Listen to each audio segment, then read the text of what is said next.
t'asseoir. Que le Seigneur soit loué. Nous avons la joie et l'honneur ce soir, encore un homme de Dieu que nous aimons beaucoup. Un homme de bien. Alléluia. Un homme sérieux et crédible. L'Église aujourd'hui, avec toutes les tempêtes qui bouleversent le monde évangélique, a besoin des hommes et des femmes crédibles, acceptables, recommandables. Amen. Et l'apôtre Diba, qui n'est pas un étranger parmi nous, je considère l'apôtre comme étant de la maison. C'est sa maison, c'est son église.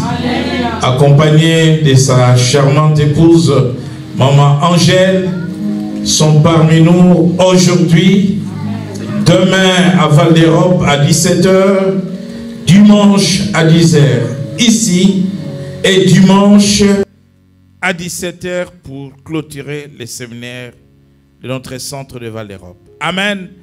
Alors, sous vos acclamations, je l'invite à prendre place. Alléluia. Il venait à vivre au-dessus du naturel.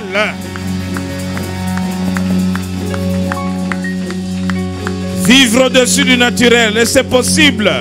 Quelqu'un dit c'est possible.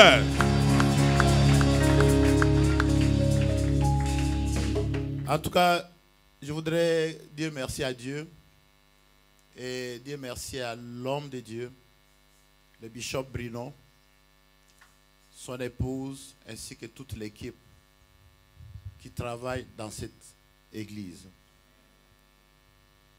Je veux dire aussi merci à tous ceux qui sont venus.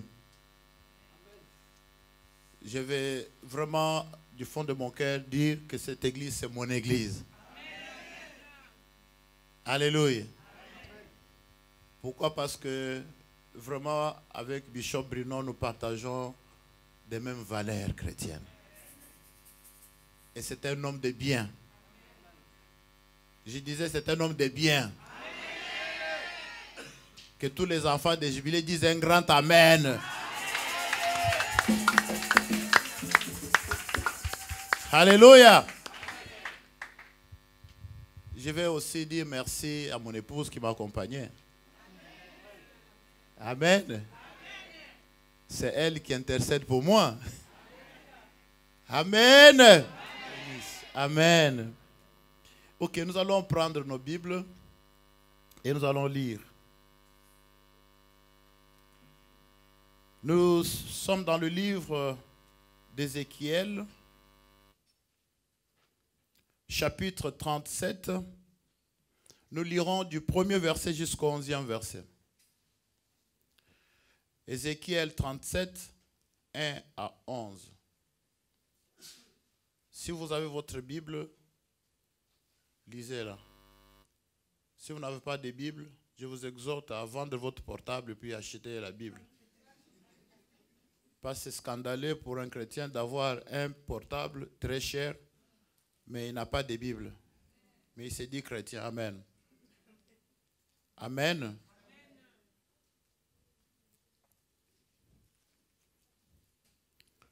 Si un jour on peut vous retirer tous les portables, tous ceux qui n'ont pas de Bible, quoi.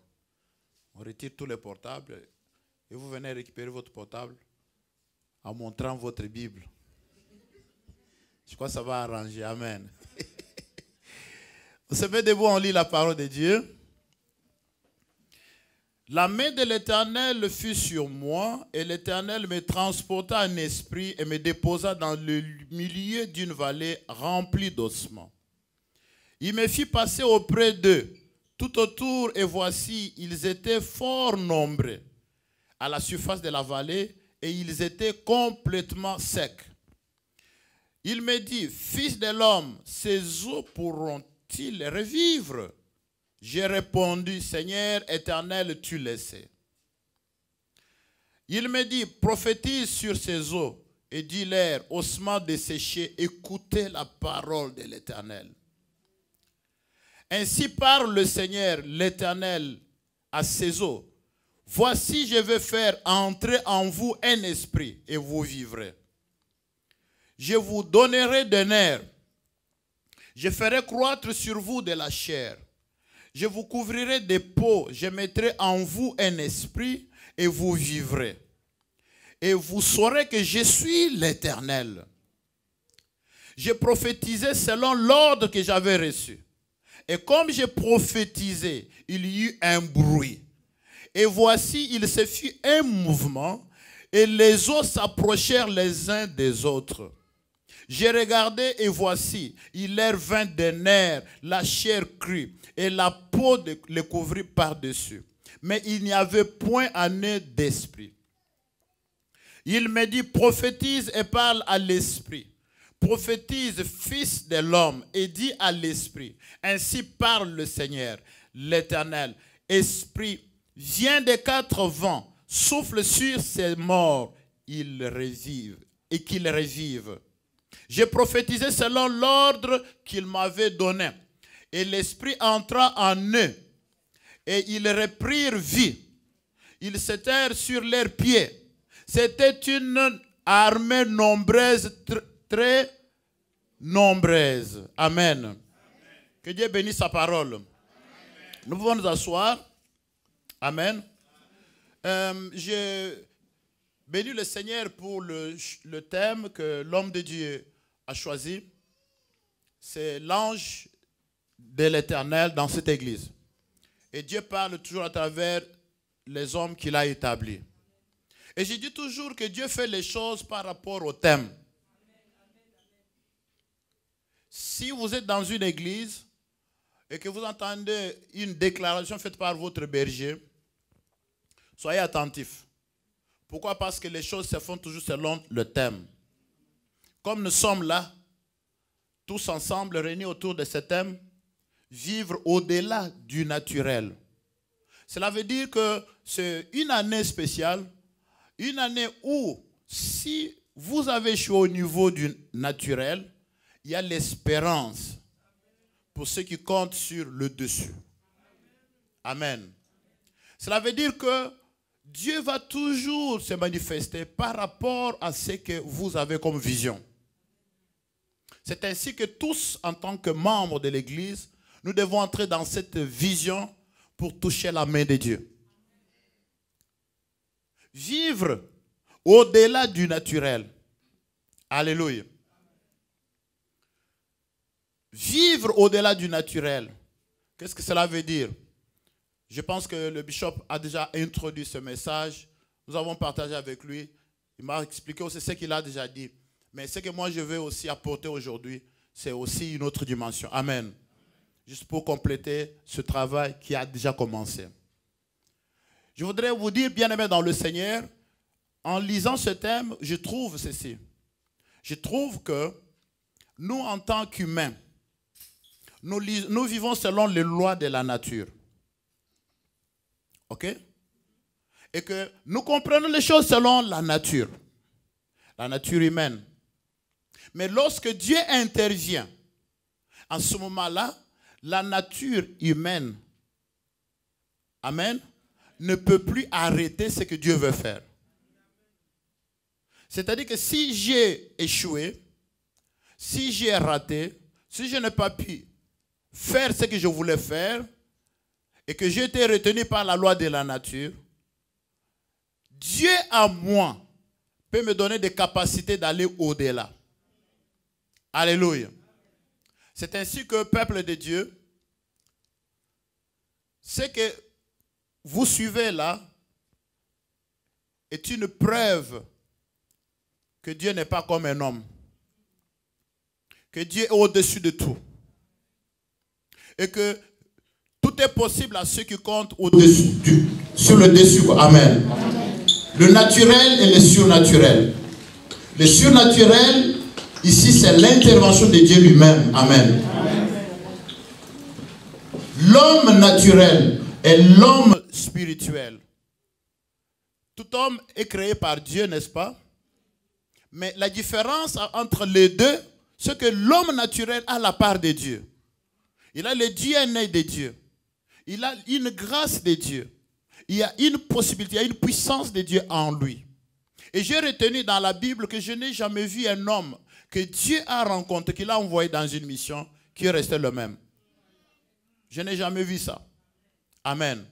Quand Dieu a rencontré un homme et qu'il l'envoie dans une mission, quelque chose change. Amen. Je ne fais qu'introduire, bien-aimés dans le Seigneur.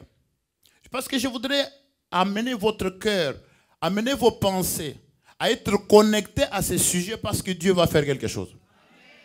J'ai la conviction que Dieu va faire quelque chose. Alléluia. Moïse était un homme ordinaire.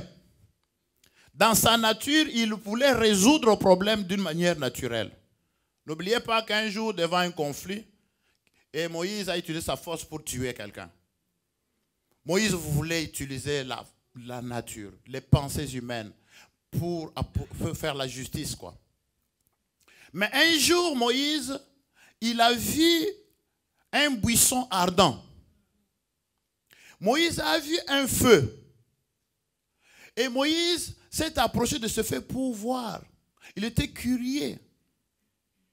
Et quand il approche le feu, la Bible déclare qu'il a vu que le buisson était en feu, mais le buisson ne brûlait pas. Donc, depuis que Moïse est né, depuis tout le temps que Moïse grandissait, il n'avait jamais vu un feu qui brûle et qui ne consume pas. Amen. Quand le feu prend le papier va brûler certainement. Amen. Mais lui, il voit là un feu dans un buisson, mais le buisson ne brûle pas. Alors, il était très curieux pour voir ce qui se passe. Mais là, c'était la rencontre de l'homme naturel avec le Dieu des surnaturels. Et Dieu voulait enseigner à Moïse que maintenant que je t'envoie en mission, tu ne vas pas rester le même. Tu ne peux pas me rencontrer puis rester le même. Alléluia. Alors, Moïse approche et je coupe court, bien-aimé. Moïse avait un bâton dans ses mains. Et Dieu qui veut l'envoyer dans une mission. Parce que je vous ai dit, retenez que Dieu n'a jamais envoyé quelqu'un sans lui donner un pouvoir de faire les choses surnaturelles. Parce que quand vous rencontrez Dieu, quelque chose de Dieu entre en vous. Maintenant, parce qu'il veut l'envoyer, il lui pose la question, qu'est-ce que tu as dans la main? Il dit, j'ai seulement un bâton sec, la verge. Il dit, jette la verge. Ce que tu appelles bâton là, attends, parce que tu m'as rencontré, même le bâton que tu as là, qui semble être un simple bâton, tu vas voir Moïse, jette-le par terre. Il jette par terre et ça devient un... Dieu, quand il rencontre quelqu'un, il te fait entrer dans une classe pour t'apprendre que Dieu n'est pas un homme. Il reste Dieu.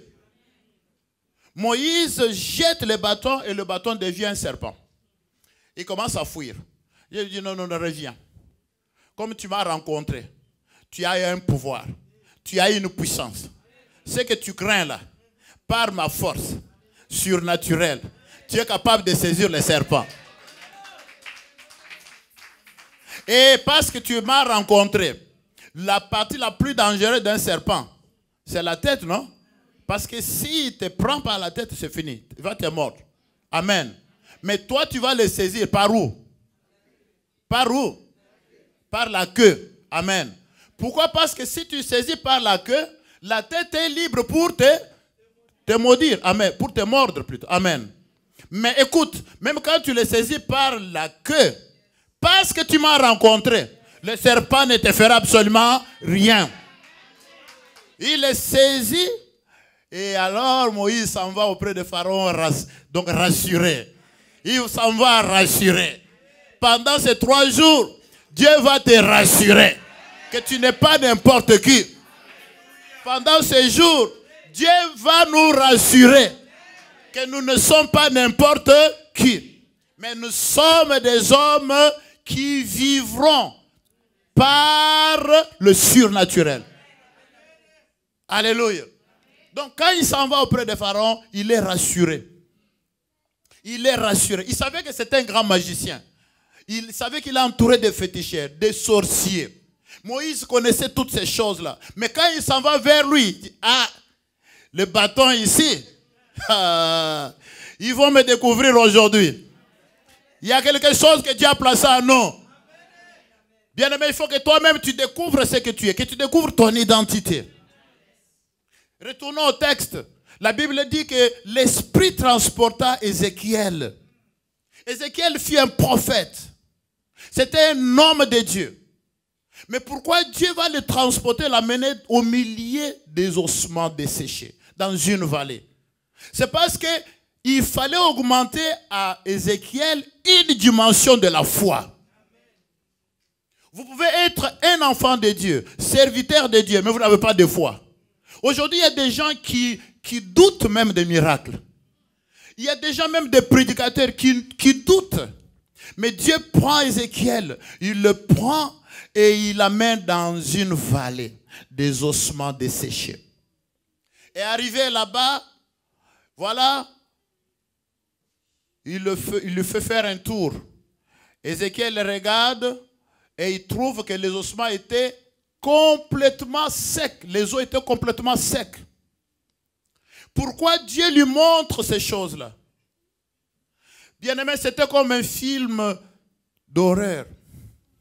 Si vous faites un rêve comme ça, vous allez vous réveiller. Bishop, j'ai fait un mauvais rêve aujourd'hui. J'ai vu les ossements, alors que Dieu veut vous donner une leçon. Dieu voulait enseigner à Ézéchiel, écoute, tu es le serviteur d'un grand Dieu. Je voudrais que tu connaisses qui je suis. Il a regardé les ossements autour de lui. Et puis par après, Dieu lui pose la question. Est-ce que ces ossements peuvent-ils revivre?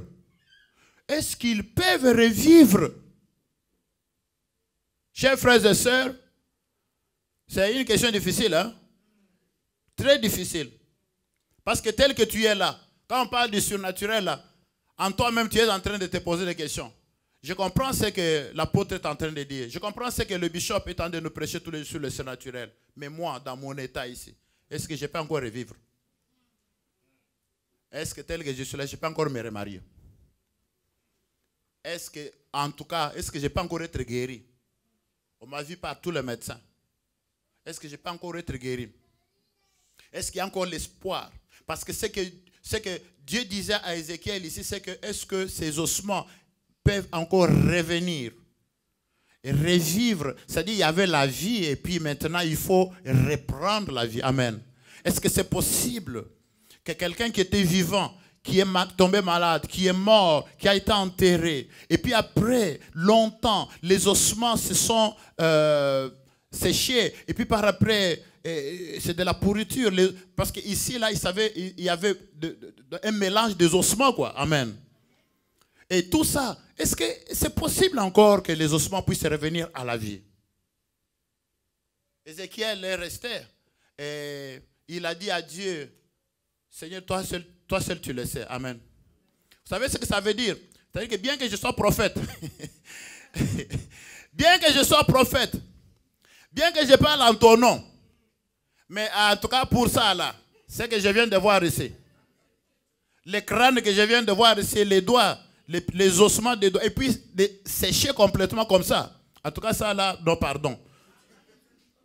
Pardon, je n'ai pas de réponse moi-même. En tout cas, ça, il n'y a que toi qui poses la question et tu peux répondre à ta question. Mais je suis venu dire à quelqu'un que si tu as la foi, si tu crois en Dieu, Dieu veut t'apprendre, bien-aimé dans le Seigneur, que tout est possible avec lui. Ézéchiel, c'est toi qui es assis. C'est toi qui es assise là, ma soeur, mon frère. C'est toi qui participes à ce séminaire. Dieu a un objectif. Et le thème a été bien choisi. Alléluia. Le thème est bien choisi. Et je sais que ce thème, c'est une clé pour la bénédiction de quelqu'un. Est-ce que ces ossements peuvent revenir, revivre? Est-ce que ces ossements peuvent être restaurés? Est-ce que ces ossements peuvent encore revenir à l'état du départ? Toi seul, tu sais. Je suis venu dire à quelqu'un, Si Ézéchiel ne savait pas, mais aujourd'hui, nous qui avons la foi, nous avons la réponse. Si tu me poses la question, ces ossements peuvent revenir. Par la foi que j'ai, je dirais oui. Oui, ils peuvent revenir. Dis oui, ils peuvent revenir. Acclamons le Seigneur. Est-ce que ces ossements peuvent revenir? En tout cas, toi seul tu connais. Amen. Moi, depuis mon expérience, depuis que moi, Ézéchiel, je suis né, chose pareille, en tout cas, je n'ai jamais vu. C'est ce que ça voulait dire. Lorsque je regarde ce que dit la science, c'était dans la tête d'Ézéchiel. Lorsque je regarde ce que les hommes racontent de la mort, partant de mon expérience, Ézéchiel, en tant qu'humain, en tant qu'homme naturel, en tout cas, personne ne peut répondre à cette question. Toi qui me poses la question, réponds. Moi-même, je ne peux pas répondre à ça. Amen. Est-ce que ces ossements peuvent revenir? Je suis venu dire à quelqu'un au nom de Jésus que tout est possible à mon Dieu. Pendant ces 3 jours, si tu as été ossement desséché, tu vas revenir au nom de Jésus. Si tu as séché dans un domaine ou dans un autre, tu vas revenir au nom de... Au nom de... Parce qu'il n'y a pas un nom qui est au-dessus de ce nom. Le nom de Jésus est au-dessus de tout. Au-dessus de la mort. Dites Amen. Jésus dit en Jean 11, verset 25. Il dit à Marthe, je suis la résurrection et la vie. Il ne dit pas, je suis la vie et la résurrection. Pourquoi? Parce qu'il s'agissait d'un mort. Lazare était déjà mort. Lazare était malade. Il est mort. Il a été enterré. Et puis il a pourri. Parce que 4 jours dans une tombe en pierre, avec la chaleur, donc complètement, il sentait même. Est-ce que Lazare peut revenir? Marthe dit, peut-être le temps de la résurrection. Jésus dit, non! Je suis la résurrection et je suis la vie. Les mots là sont bien placés. Amen. Je suis la résurrection. Parce qu'avant de revenir pour quelqu'un qui est déjà mort, il faut d'abord une puissance de résurrection. Il faut d'abord une puissance de résurrection avant de reprendre la vie. Je suis la vie et la résurrection. Alléluia. Est-ce que ces ossements peuvent revenir, revivre? Il dit non. En tout cas, toi seul tu connais. Amen. Et il me dit, prophétise sur ces eaux. Alléluia. Prophétise sur ces eaux. Vous savez, dans la vie chrétienne, quand vous êtes devant une difficulté, tout dépend de ce qui sort de votre bouche. C'est pourquoi il faut faire attention. Nous avons le pouvoir. Amen. Ézéchiel, qui disait, il ne sait pas là, qui disait, toi seul tu connais. Mais il ne savait pas que de sa bouche en tant que serviteur de Dieu, il avait déjà l'autorité de parler aux ossements. Est-ce que tu sais, frère, ma soeur, que tu peux aussi parler à tes montagnes? Jésus a dit, si vous avez la foi, vous direz à la montagne. La montagne peut rester sur vous, devant vous, disons, devant vous pendant des années et n'attend que tu parles. Parce que la montagne, devant ceux qui ont la foi, la montagne a des oreilles. La montagne entend. Alléluia. Parle.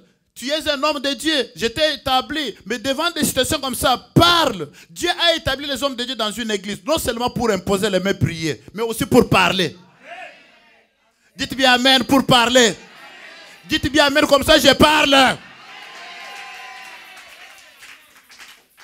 Alléluia. Est-ce qu'ils peuvent revenir? Oui. Oui, ils peuvent revenir avec la parole. Parce que Dieu nous a donné la parole. Tu as entendu longtemps d'être marié. Tu vois qu'il y a une sécheresse, il n'y a personne. Est-ce que tu peux revenir? J'ai dit au nom de Jésus, reviens. Est-ce que tu peux être guéri? Parce que tous les médecins, ils t'ont traité, tu peux revenir. Moi, j'ai dit, au nom de Jésus, tu peux revenir, tu peux être guéri. Et reçois d'ailleurs la guérison au nom de Jésus. Reçois le mariage au nom de Jésus. Reçois le travail au nom de Jésus. Reçois l'élévation au nom de Jésus. Alléluia. C'est pourquoi il faut faire attention quand la parole de Dieu est prêchée. Il dit, homme de Dieu, l'homme que moi j'ai établi, prophétise, parle à ses ossements. C'est pourquoi, bien aimé, devant des situations difficiles, nous n'avons pas à regarder les ossements, mais nous regardons à l'Éternel. Nous regardons celui qui nous a choisis, celui qui nous a établis. Nous regardons auprès de celui qui est au-dessus de tout. La Bible déclare que celui qui vient d'en haut est plus supérieur. Alléluia. Il est plus supérieur par rapport à notre nature. Alléluia. Parle à ces ossements et dis-leur, ossements desséchés, écoutez la parole de l'Éternel. Ah, j'ai béni le Seigneur. Parce que j'ai réalisé, bien aimé, que nous avons des oreilles pour entendre, écouter la parole. Mais je me demande si tout le monde écoute. Mais ici, je réalise que tout est soumis à l'autorité de Dieu. Car même les ossements sont capables d'écouter. Les ossements sont capables d'écouter. Donc je parle de celui dont même les ossements écoutent. Je parle de celui dont la tempête écoute. Je parle de celui dont les eaux écoutent. Je parle de celui dont le vent écoute. Les disciples ont dit ce jour-là, mais qui est celui-ci à qui même le vent écoute? Mais oui, non seulement le vent, ajoutons sur la liste, même les ossements l'écoutent. Les maladies l'écoutent. Le cancer écoute. Le célibat écoute. Parle à ces ossements-là. Parle à ces ossements-là. Parle à ces ossements-là. Pendant que je parle, au moment où je parle, les ossements dans cette salle écoutent. Je parle au célibat. Je parle à la maladie. Je parle au cancer. Le nom de Jésus est le nom au-dessus de tous les noms. Au-dessus des médecins. Au-dessus de tout ce qui est maladie. Maladies qui existent. Et maladies qui n'ont pas encore existé. Les maladies qui ont des noms. Et les maladies qui n'ont pas encore de nom. Mais tout ce que je sais, qu'au-dessus de Jésus, il y a, au-dessus de toutes ces maladies, il y a un seul nom. Le nom de... Parle aux ossements. Parle aux ossements. Alléluia. Et dis aux ossements ce qui va arriver. Tu es prophète des hommes. Je t'ai établi. Mais écoute, je te révèle aussi aujourd'hui, Ézéchiel. Tu es aussi prophète des ossements. Alléluia. Parle aux ossements de ce qui va leur arriver. Ainsi dit l'Éternel. J'ai béni le Seigneur. Tout est possible par le ainsi dit l'Éternel. Alléluia. Ainsi le Seigneur, l'Éternel à ses eaux. Voici, je veux faire entrer en vous un esprit et vous vivrez. Et je vous donnerai des nerfs, et je ferai croître sur vous de la chair, et je vous couvrirai de peau. Je mettrai en vous un esprit, et vous vivrez. Et vous saurez que je suis. Que ça, ce n'est pas la signature d'un homme. Ce n'est pas la signature d'un homme naturel. Ces ossements vont vivre. Est-ce que c'est possible de vivre? Oui. Amen. Les ossements vont revivre et vous saurez. Qui va savoir? Ézéchiel, toi d'abord, toi mon serviteur, tu sauras que tu sers l'Éternel. Il va falloir, bien aimé dans le Seigneur, qu'en servant Dieu, qu'il y ait des signes, qu'il y ait des signes, qu'il y ait des signes parmi nous qui prouvent que réellement nous servons l'Éternel. Alléluia. Amen. Alors la Bible déclare, j'ai prophétisé. Il n'a pas eu doute. Hein. Il prophétise selon l'ordre qu'il avait reçu. Lui qui ne connaissait pas qu'il avait un pouvoir dans sa bouche. Dieu n'a pas dit, bon, regarde ce que moi-même je vais faire maintenant. Mais il y a dit lui-même. Pendant ce séminaire, Dieu te donne la force. Dieu te donne l'onction. Dieu te donne le pouvoir pour parler à tous ceux qui tourmentent ta vie. Et tu verras ce que Dieu va faire. Parle aux ossements. Et il prophétise selon l'ordre. Exactement selon l'ordre. Alléluia. Et la Bible déclare, et comme j'ai prophétisé, il y eut un bruit. Amen. Comme j'ai prophétisé, il y a eu un bruit. Amen. Est-ce que la parole qui sortait de la bouche d'Ézéchiel, c'est la parole qui appelle à l'existence les choses qui n'existent pas. Quand il prophétisait selon l'ordre, c'est-à-dire que Dieu a mis des paroles dans sa bouche. Maintenant, il parle de la part de l'Éternel. Et pendant qu'il parlait, il témoigne qu'il a entendu un bruit. Et voici, il se fit un mouvement. Et le mouvement là était accompagné de ce bruit-là. Est-ce que je parle à quelqu'un? Est-ce que je parle à quelqu'un? Il a entendu un bruit. Et quand il a entendu un bruit, il a aussi vu, observé un mouvement. Un mouvement, et la Bible dit, un mouvement de rapprochement des eaux. Les eaux ont commencé à se rapprocher. Pendant que lui parle, il n'a pas touché les ossements. Mais la parole qu'il prononçait avait le pouvoir de ramener les eaux un à un. Et le rapprochement se faisait selon l'ordre divin. Alléluia. Alléluia. Un homme a combien d'ossements? Les os d'un homme. 206, hein? Ok? C'est 206, n'est-ce pas? Mais ici, la Bible dit qu'il y a eu beaucoup de gens. Des milliers de personnes. J'imaginais des milliers de personnes, c'est-à-dire plusieurs os. Et décomposés. Dans ce mélange-là. Dans ce mélange-là. Amen. Dans ce mélange-là. Où il y avait des ossements desséchés. Et maintenant, à cause de la parole, maintenant il y a un mouvement.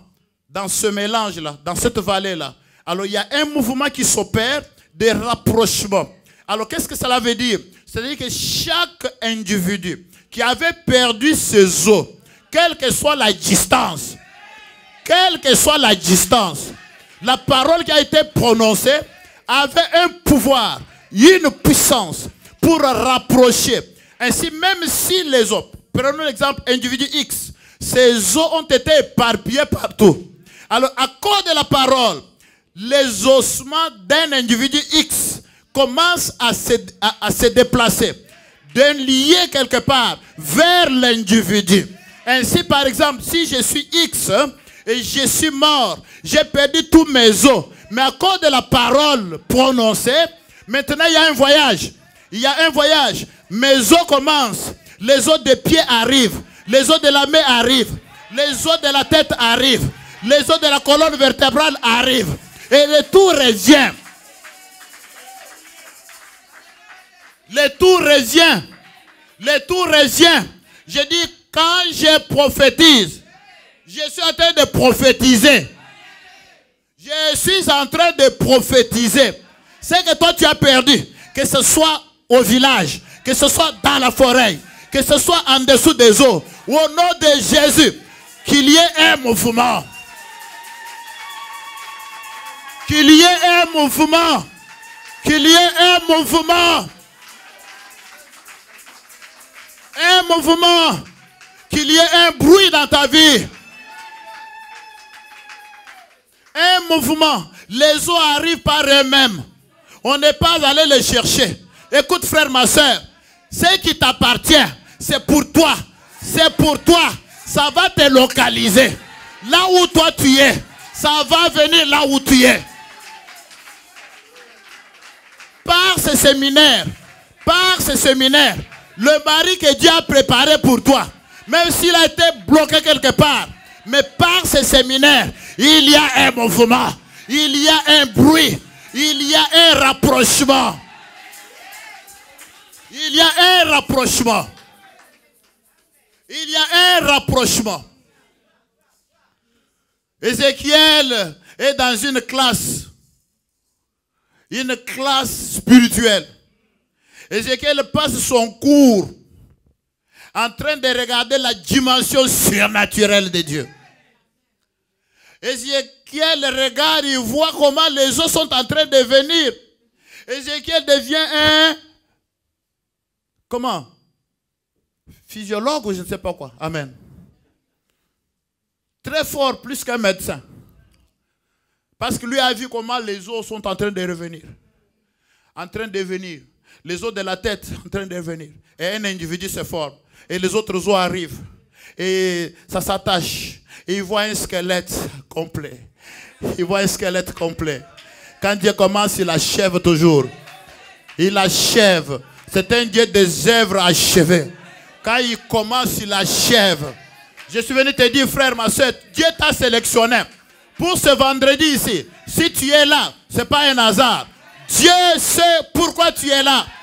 J'ai dit au nom de Jésus qu'il y ait un mouvement dans ta vie. Qu'il y ait un mouvement dans ta vie. Alléluia. Par la parole. Par la parole. Bien aimé, il n'y avait même pas une position de main sur les eaux. Mais la parole est puissante. La parole a créé toutes choses. Des choses visibles et invisibles ont été créées par la parole. Et cette parole est au milieu de nous. Emmanuel est au milieu de nous. Es-tu dans une vallée? Tu peux regarder tous les aspects de ta vie, tout est sombre. Et tu réalises que je n'ai pas d'espoir. Tu penses peut-être à t'empoisonner, te tuer, te donner la mort. Tout est séché complètement. Et tu penses que tu es venu dans ce monde pour accompagner les autres. Et tu crois que tu es inutile. Mais je vais te dire aujourd'hui, le Dieu d'Ézéchiel, c'est le Dieu de Bishop Bruno. C'est le Dieu d'apôtre André. Il n'a pas changé. Il est le même hier, aujourd'hui, éternellement. Bien-aimé, je ne parle pas de moi. Je parle de notre Dieu. Je parle du Dieu d'Israël. Je parle du Dieu de la Bible. Est-ce que tu peux encore? Oui, j'ai dit oui. Je dis bien oui. Je dis bien oui. Et ça va se faire. Reçois ton témoignage aujourd'hui. Reçois ta délivrance aujourd'hui. Reçois ton élévation aujourd'hui. Reçois ta guérison aujourd'hui. Quelle puissance! Quelle puissance! Quelle puissance! Quelle puissance! Les eaux se rapprochent en ordre. Notre Dieu, c'est un Dieu d'ordre. Et quand il entame un travail de restauration dans la vie de quelqu'un, il met l'ordre. Il met l'ordre. Qu'il y ait l'ordre dans ta vie. Chaque eau retourne à sa place.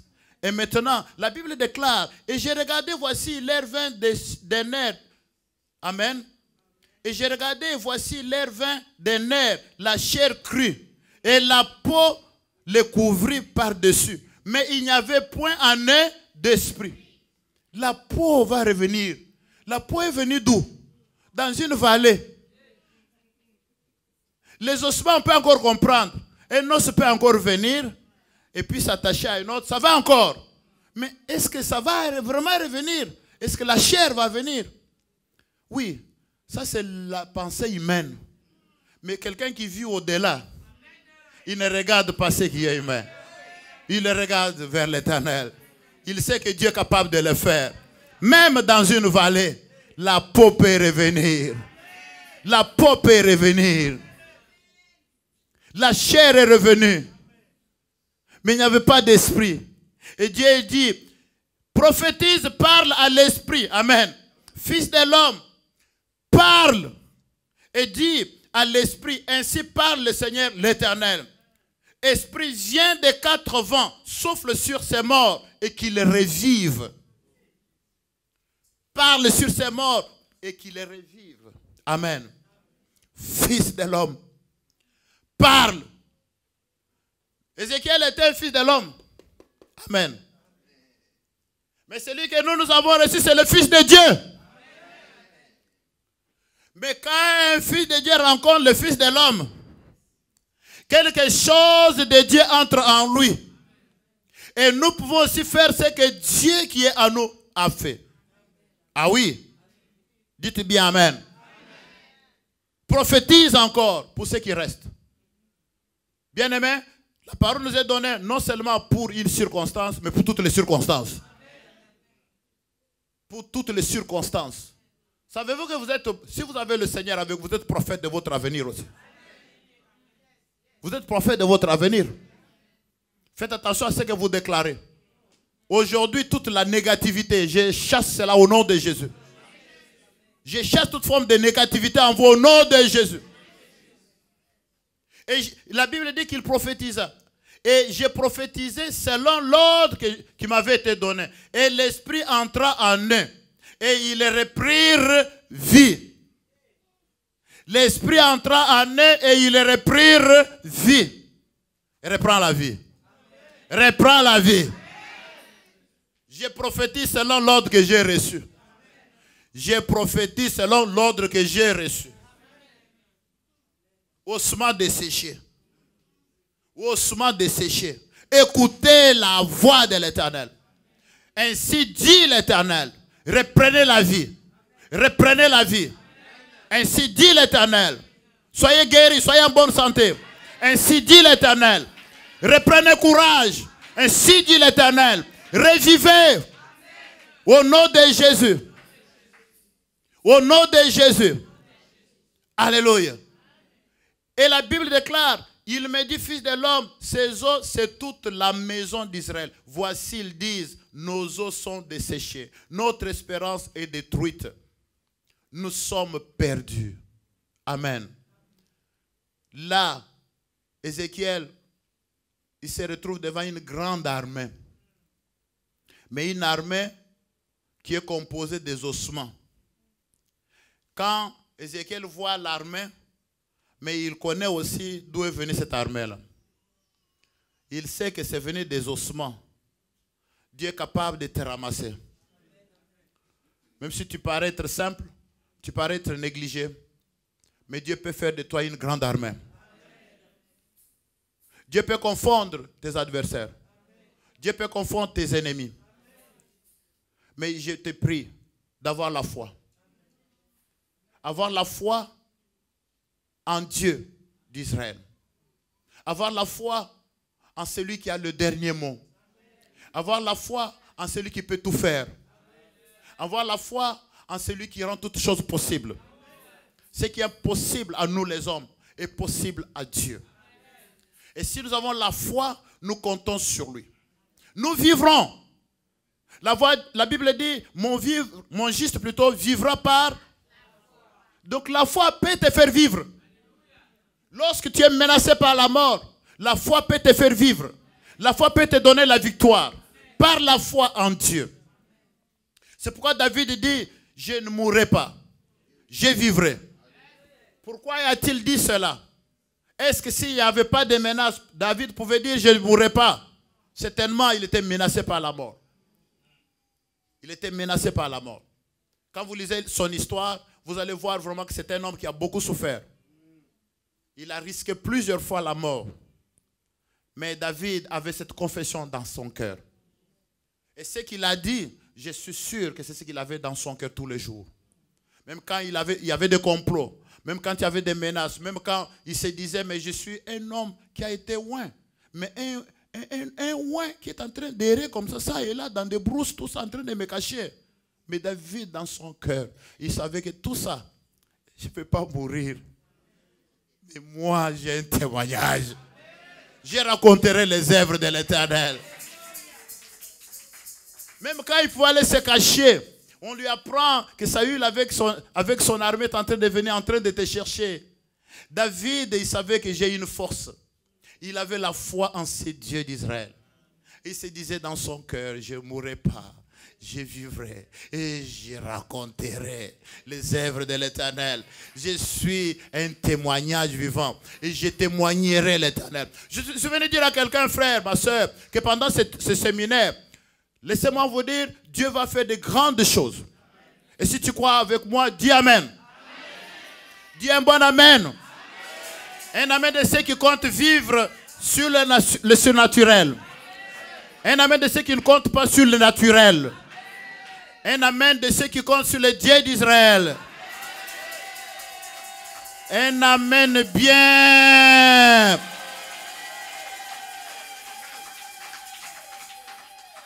Mettez-vous debout. Vous allez faire une courte prière avec moi. Allons-y. Seigneur Jésus, lèvons nos mains en l'air. Seigneur Jésus, si Ézéchiel ne savait pas que les eaux peuvent revenir à la vie, moi aussi je ne savais pas que devant une situation difficile que je traverse, toi tu étais capable de me faire revenir. Mais aujourd'hui, je crois de tout mon cœur que si les ossements reviennent à la vie, c'est vrai, Seigneur, que tu peux tout faire dans ma vie. C'est pourquoi je compte sur toi. Je compte sur ta puissance. Je compte sur ton intervention. Et je vivrai grâce à toi, Seigneur. Au nom de Jésus. Commence à prier. Continue à prier, madame. Personne n'est comme lui. Personne n'est comme lui. Personne.